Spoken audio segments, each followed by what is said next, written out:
السلام علیکم ورحمۃ اللہ وبرکاتہ نحمده ونصلي على رسوله الكريم اما بعد فقد قال الله تبارك وتعالى في الكلام المجيد والفرقان الحميد اعوذ بالله من الشيطان الرجيم بسم الله الرحمن الرحيم ذلك الكتاب لا ريب فيه هدى للمتقين صدق الله العظيم وقال النبي صلى الله عليه وسلم خيركم من تعلم القرآن وعلمه او كما قال عليه الصلاة والسلام۔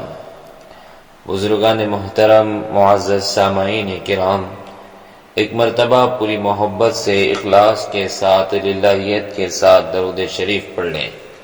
اللہم صلی علی محمد کما صلیت علی ابراہیم وعلى آل إبراهيم إنك حميد مجيد اللهم بارك على محمد كما باركت على إبراهيم وعلى آل إبراهيم إنك حميد مجيد۔ اللہ تبارک و تعالی ہم سب کو کثرت کے ساتھ درود پاک پڑھتے رہنے کی توفیق عطا فرمائے۔ الہی رونق اسلام کے سامان پیدا کر، الہی رونق اسلام کے سامان پیدا کر، دلوں میں مومنوں کے الفت قرآن پیدا کر۔ بزرگان محترم، معزز سامعین کرام اور نئے رسالے کے غیور نوجوانوں، آج کی اس محفل میں اور آج کے اس مبارک دن میں میرا موضوع سخن دنیا کی سب سے پاکیزہ اور مقدس کتاب قرآن پاک ہے۔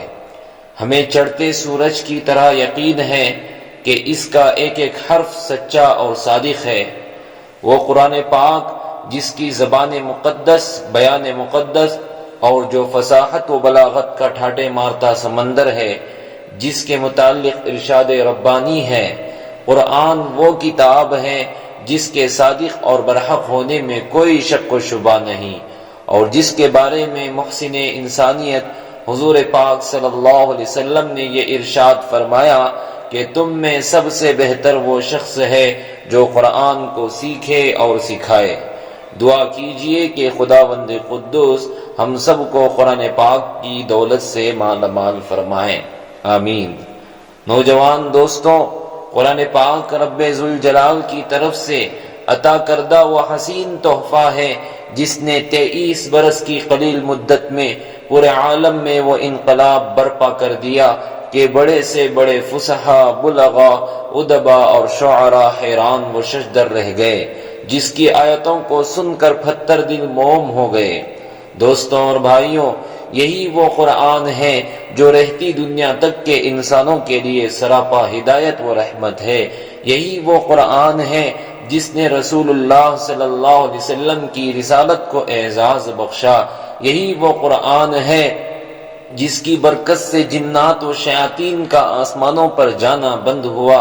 یہی وہ قرآن ہے جس کی برکت سے عزت و رفعت کے شامیانے گڑ گئے۔ یہی وہ قرآن ہے جس کی بدولت محبوب حقیقی کی رضا نصیب ہوئی۔ یہی وہ قرآن ہے جو سچائی اور امانت داری کا درس دیتا ہے۔ یہی وہ قرآن ہے جس کی بدولت عمر فاروق رضی اللہ تعالی عنہ کو ایمان نصیب ہوا۔ یہی وہ قرآن ہے جس کی نظیر پیش کرنے سے ساری دنیا عاجز و قاصر ہے۔ یہی وہ قرآن ہے جس کا مثل پیش کرنے سے عرب کے فصیح و بلیغ زبان دانی کا دعویٰ کرنے والوں نے گھٹنے ٹیک دیے۔ یہی وہ قرآن ہے جس نے ضلالت و گمراہی کے دلدل میں پھنسی ہوئی انسانیت کو رشد و ہدایت کا پیغام سنایا۔ یہی وہ قرآن ہے جس کی حفاظت کا وعدہ خود خالق کائنات نے فرمایا۔ یہی وہ قرآن ہے جس کی تلاوت میں دلوں کے واسطے فرحت و بشاشت کا سامان ہے۔ یہی وہ قرآن ہے جس نے ذہنی قوتوں کو جلا بخشا۔ یہی وہ قرآن ہے جس کی برکت سے اجڑے چمن میں بہار پیدا ہوئی۔ محترم حضرات، آج کے اس نازک دور میں حفظ کلام پاک کو فضول سمجھا جاتا ہے، اس کے الفاظ رٹنے کو حماقت بتلایا جاتا ہے، کہا جاتا ہے کہ اس کا رٹنا اور بے سمجھے پڑھنا بے سود ہے۔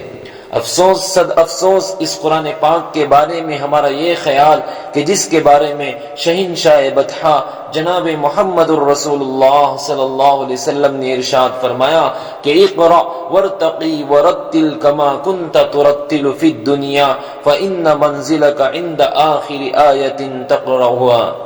قیامت کے دن حافظ قرآن سے کہا جائے گا قرآن پڑھتا جا اور جنت کے درجوں پر چڑھتا جا اور ٹہر ٹہر کر پڑھ جیسا کہ تو دنیا میں ٹہر ٹہر کر پڑھا کرتا تھا، بس تیرا مقام و مرتبہ اور ٹھکانہ وہی ہے جہاں آخری آیت پر پہنچے۔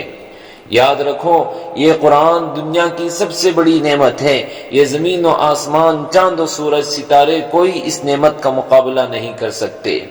یہ قرآن رب کائنات کے مقدس اور عظیم کلام ہے، اور کیوں نہ ہو جب کا اس کا اتارنے والا بھی امین ہے، جس کے ذریعے اتارا گیا وہ بھی امین ہے، جس ذات پر نازل ہوا وہ بھی امین ہے، جس مقام پر نازل ہوا وہ بھی امین ہے، جس مہینے میں نازل ہوا وہ تمام مہینوں سے افضل ہے، اور جس رات میں نازل ہوا وہ 1000 مہینوں سے بہتر ہے۔ اللہ کا یہ مقدس اور پاکیزہ کلام تمام کلاموں سے افضل اور برتر ہے۔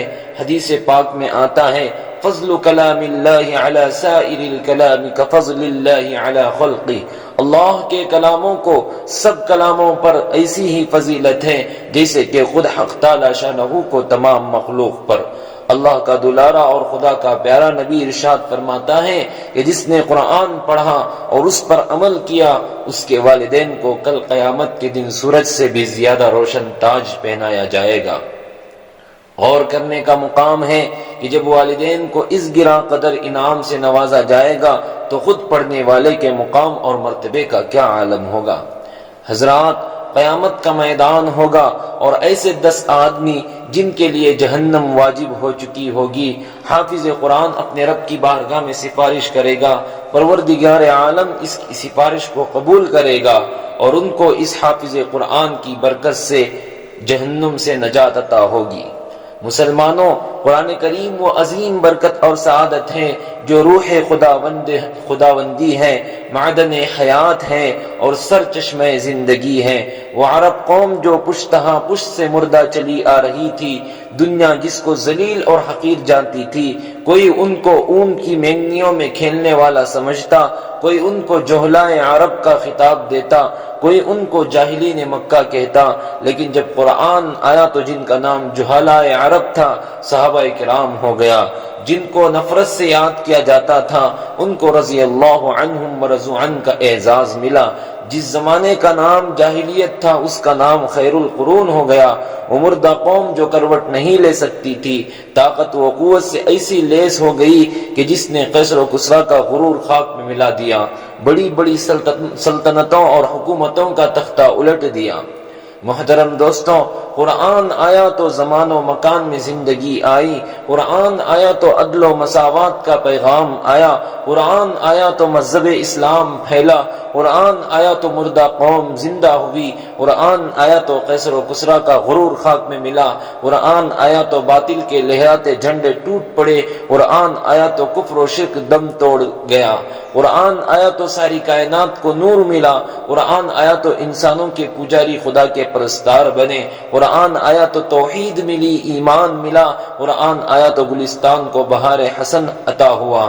ہاں مجھے کہہ لینے دیجئے کہ قرآن آیا تو روشنی آئی، قرآن آیا تو تاریکی کا فور ہوئی، قرآن آیا تو امن و امان اور سلامتی آئی، قرآن آیا تو احکام ملے، شریعت ملی، قرآن آیا تو دم توڑتی انسانیت کو حقوق ملے، قرآن آیا تو شرافت و عزت ملی، قرآن آیا تو ضلالت و گمراہی کے وادیوں میں بھٹکے ہوئے انسانوں کا درد و غم ملا، قرآن آیا تو دوستوں سب کچھ ملا۔ مگر افسوس صد افسوس ہم نے قرآن کے دامن مقدس کو ترک کر دیا، ہم نے اس کی پاکیزہ تعلیمات کو بھلا دیا۔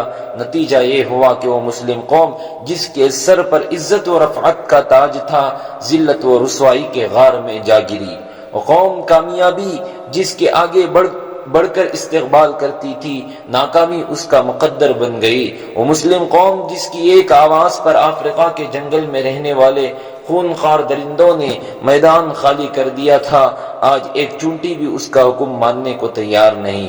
وہ قوم جس نے کبھی حکومت و سلطنت کا فریضہ انجام دیا تھا، آج غلامانہ زندگی بسر کر رہی ہے۔ وہ قوم جن پر کبھی تاریخ نازاں تھی، آج ماتم کناں ہے۔ وہ قوم جس کی ماضی روشن اور تابناک تھی، حال و مستقبل اس کا تاریک ہے۔ مسلمانوں سمجھو اور ہوشیار ہو جاؤ، غفلت کا پردہ چاک کرو، قرآن پاک سے وابستہ ہو جاؤ، ورنہ یاد رکھو تاریخ ہمیں کبھی معاف نہیں کرے گی۔ حاضرین مجلس، جانثار صحابہ کرام کے کتب خانے میں قرآن پاک کے علاوہ کوئی کتاب نہ تھی، اسی کو لے کر وہ آگے بڑھے اور کامیابی ان کے قدم چومتی چلے گئی۔ وہ قرآن ہی تھا جس کی برکت سے بدر کے میدان میں 313 نے مکے کی قسمت پلٹ دی۔ آج ہم ہیں کروڑوں میں، مگر دوسری قومیں ہم پر سوار ہیں۔ جان ہماری محفوظ نہیں، مال ہمارا محفوظ نہیں، عزت و آبرو سے ہماری کھلواڑ ہے، نہ ہماری مساجد محفوظ ہیں، نہ ہمارے مدارس محفوظ ہیں۔ ظلم و ستم کی چکی ہمارے لیے گھوم رہی ہے۔ مسلمانوں، ایک دور وہ تھا کہ مسلمانوں کا مقابلہ حامان بن ولی سے ہوتا ہے۔ اس دشمن خدا اور دشمن رسول کے پاس طاقت و قوت ہے۔ 60,000 فوج کا لشکر جرار ہے، مسلمانوں کی فوج 10,000 ہے۔ اسلامی فوج کے کمانڈر حضرت خالد بن ولید رضی اللہ تعالی عنہ ہیں۔ مسلمانوں کو اس کا بھی علم نہیں کہ دشمن کے پاس کتنی فوج ہے۔ مشورہ ہوتا ہے، خالد بن ولید رضی اللہ تعالیٰ عنہ سے کہا جاتا ہے کہ آپ 300 آدمی لے کر جائیں اور پتہ لگائیں کہ دشمن کی فوج کہاں ہے، اس کی تعداد کتنی ہے اور اس کے پاس سامان کیا ہے۔ صحابی رسول صلی اللہ علیہ وسلم کی ایمانی قوت دیکھیے، فرماتے ہیں کہ 300 کی ضرورت نہیں، میرے ساتھ صرف 30 آدمی کافی ہیں۔ صحابہ رضی اللہ تعالیٰ علیہم اجمعین عرض کرتے ہیں کہ آپ کی قوت ایمانی آپ کو مبارک ہو، مگر یہ دنیا دار الاسباب ہے، 30 آدمی کچھ نہیں ہوتے، کم از کم 60 آدمی لے جاؤ۔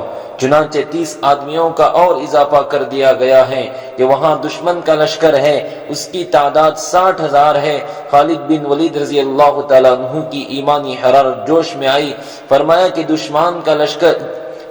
دشمن کا لشکر سامنے ہے، میری رائے ہے کہ ادھر منتظر صحابہ کرام رضی اللہ تعالی عنہم کو اطلاع کی ضرورت نہیں، ان سے مقابلے کے لیے ہم کافی ہیں۔ سب نے ایک زبان ہو کر کہا کہ ہمیں شوق شہادت ہے۔ جب شہادت سامنے ہے تو دشمن کی کثرت تعداد سے پرواہ کیا ہے۔ اسلامی فوج کا وہ مجاہد اعظم صف بناتا ہے، دوسری طرف 60,000 کا لشکر ہے۔ حمان بن ولی آگے بڑھتا ہے، کہتا ہے کہ ہم تو سمجھتے تھے مسلمان قوم بڑی سمجھدار ہیں، لیکن معلوم ہوتا ہے کہ تم احمق ہو، 60,000 سے لڑنے کے لیے 60 آدمی لے کر آئے ہو۔ جاؤ، ہم تم پر رحم کھاتے ہیں اور 2 بوریے کھجور اور چند اشرفیاں دے دیتے ہیں، کیوں اپنی جانوں پر ظلم کرنے آئے ہو؟ یہاں سے چلے جاؤ۔